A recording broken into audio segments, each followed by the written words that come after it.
the Orioles are trying to even up this series after a loss in extra innings last night. Aaron Hitz, who leads it off here. So foul it off.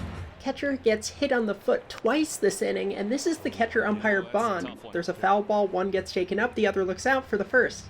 This time, the umpire delays a bit for the catcher, goes to the mound, dusts off home plate, gives him a breath. Always glad to see some good use of discretion, so it's nice they're looking out for each other here. As for the game itself, we're in the 5th inning, and good gosh, is this ejection part of a recent trend? Thought it was low. Yep, and it probably was. So if you're a hitter, you got to make the adjustment. I don't think Hunter Wendelstedt is going to change his zone.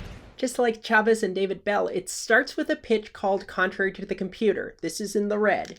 Nothing is said, but they go back to check the tape and see, aha, it was out of the zone. So that later in the inning, that one is called a ball.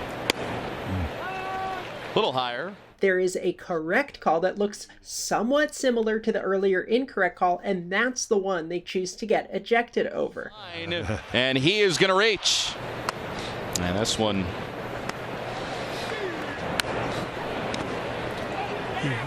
Kind of it. Oh, Hearn.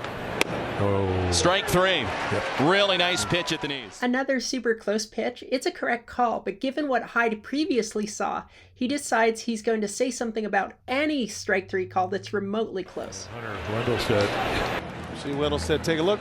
Heave ho. See you later. Well, you can't come out and argue. You're going to get tossed here. I always find it amusing when they don't know an ejection happened. I nominate the old school hockey camera for pulling the goalie. Yeah, just give me picture in picture, it'll work. Now Brandon Hyde is reading the riot act to Hunter Wendelstedt. That's why Hyde coming out getting his money's worth right after that pitch. You can't argue ball to strike. It's Hunter Wendelstedt's strike zone, and that's the one you have to live with. And obviously Burns has done a nice job of my pet peeve. To get tossed. He must have been tossed. I mean, coming out and arguing balls and strikes like that, that's an automatic.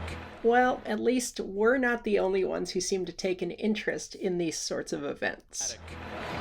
Spend the rest of the night in the clubhouse, and it looks like that's where Brandon Hyde is going. I think a lot of managers wish that umpires had hearing problems and they actually couldn't hear what you're screaming at them.